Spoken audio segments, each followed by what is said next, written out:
CHAPTER 11 of The Giant Killer, or The Battle Which All Must Fight, by Charlotte Maria Tucker.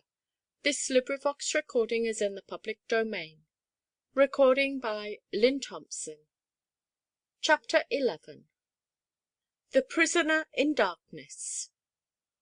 "All for the best. Yes, doubtless it is so," thought Aleck, as he watched the conduct of Bertha during that long, tedious fortnight. It seemed as if the necessity of thinking for others, of working for others, and at the same time fighting against besetting sins, had made the little girl several years older in that short space of time. Aleck looked upon Bertha, before the arrival of the Probyns, as a nice little playmate, very willing to oblige him, and, though possessing a temper by no means perfect, very seldom letting him suffer for it. He had liked her then, he now respected her. He had felt her then inferior to himself, not only far below him in powers of mind, but with a disposition naturally less sweet, and an inclination to indolence, which prevented her from making the best of what abilities she had. Now he regarded his sister in quite another light, and if the Probyns had improved Aleck in outward behaviour, by obliging him to be careful of his words, and to avoid all vanity and affectation of manner, which exposed him to their ridicule, Bertha was influencing him by her example in another way, for the observant boy could not help feeling that in the Christian fight his sister was the firmer champion of the two. As the rice–plant is said to grow with wonderful rapidity in the rainy season, that it may keep its head ever above the waters rising around it, so the troubles and difficulties that beset her made the character of Bertha rise. There were so many little things for her to do in the absence of her mother, that Bertha felt as though she could never manage them all. Thus the first foe which she had to overcome was sloth, and the child rose an hour earlier than usual, that she might write to her mother, and attend to her father's comforts, without encroaching on other duties. She knew that her own lessons and Laura's should be learned. She set the latter her little tasks, and cheerfully undertook the tiresome business of teaching, though Laura, lively, playful, seldom giving her attention, was a pupil to try the patience of a much older instructress.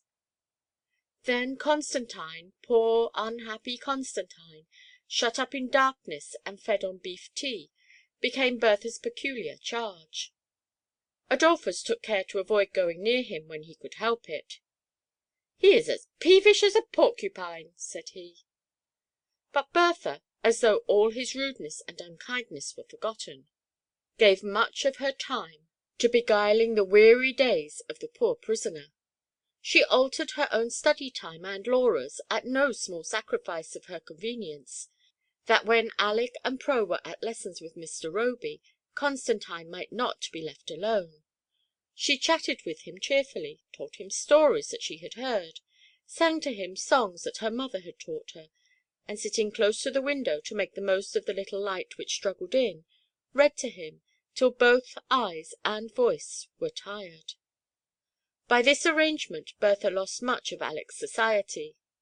She had to learn lessons when he was free to play, and sadly disinclined was she often to study, and perhaps even more so to teach, when, already weary with amusing Constantine, and longing for a merry game with her brother.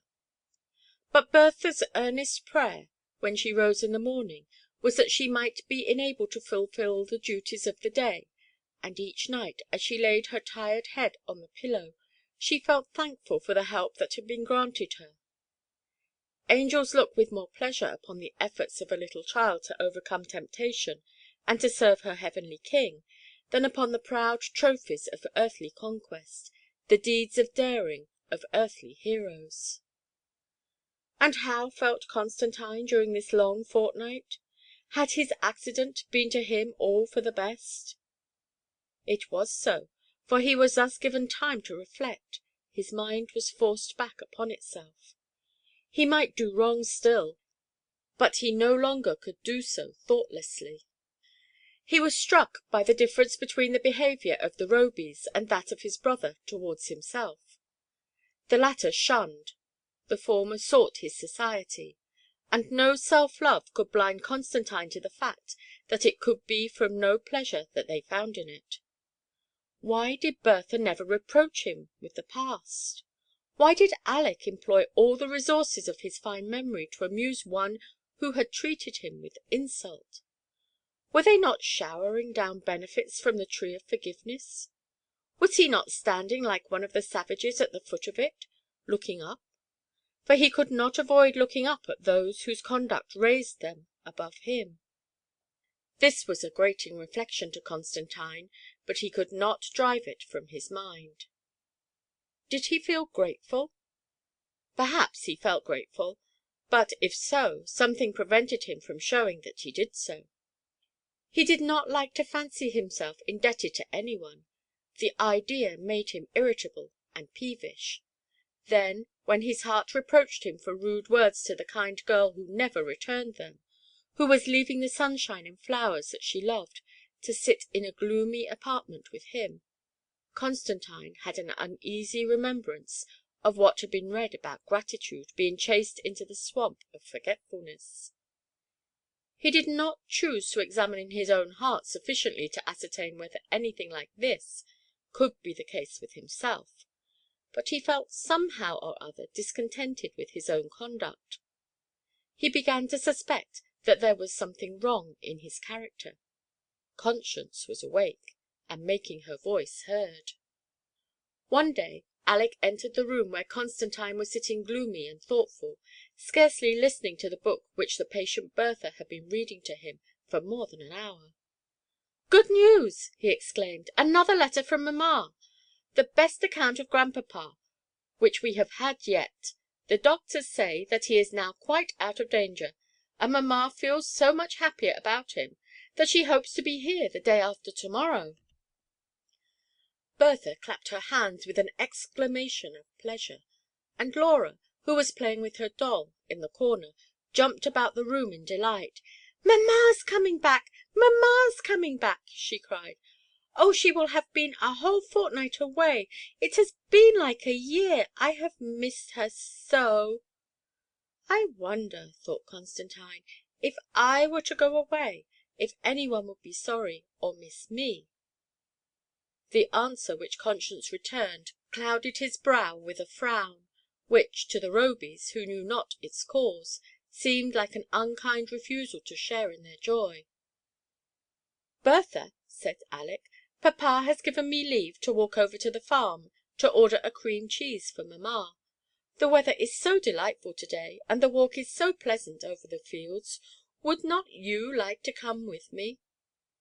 "Very much, but I have all my lessons to learn, and to hear Laura the multiplication table."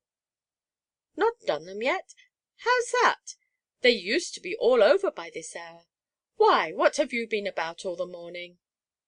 Bertha glanced at the book which lay on her knee, and then at Constantine, who felt her silence more than he would have done any words. "I might make some trifling return," thought he. "I might offer to hear little Laura, but—" what was the feeling that prompted that but? The same which tried to stifle all emotions of gratitude, the same which made Constantine ashamed to own that he knew that he had behaved ill towards those who repaid all his insolence with considerate kindness. "I will take the multiplication table in hand," said Aleck gaily, "and the spelling lesson besides. Here, Lautie pet, put down your doll, and look like a sober little student, and tell me if 2 makes 3. Don't hurry with your own lessons, Bertie dear. I'll wait for you. We shall have plenty of time for our walk."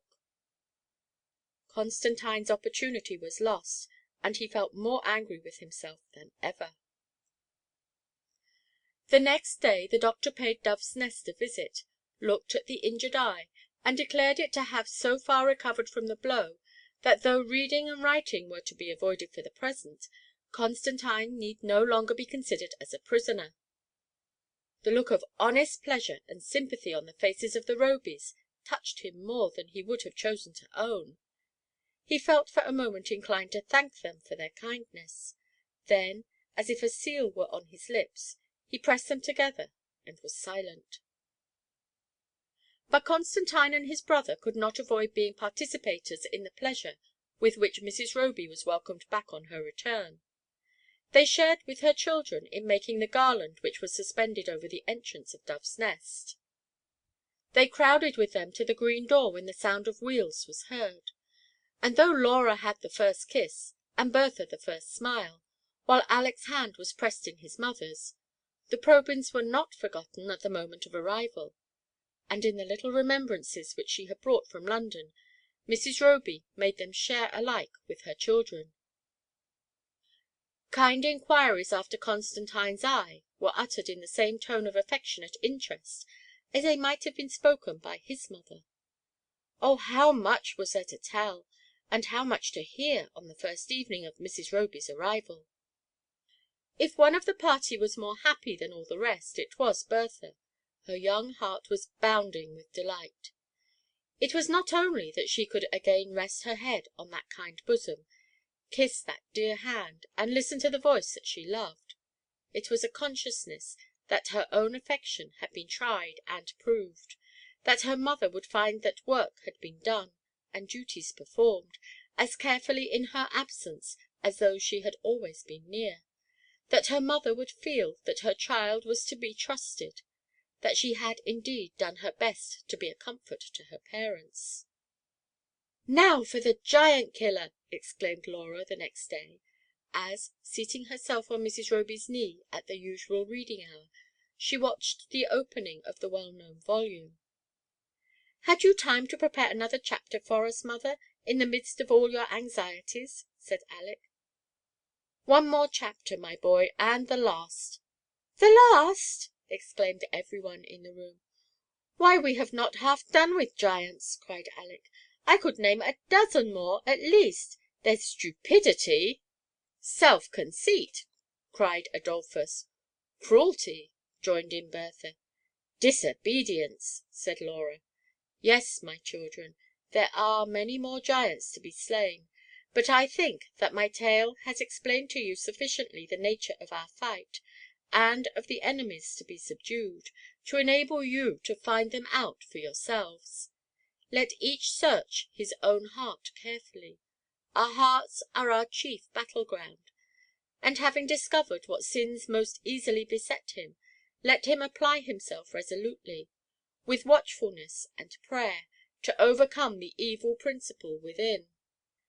"To–morrow is Sunday," observed Aleck. "I have just been thinking of something to vary the holy occupations of the evening.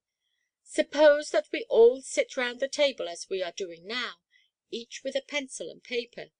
You will give out the name of some enemy, and we will write down examples from Bible history of those who conquered, and those who were conquered by it.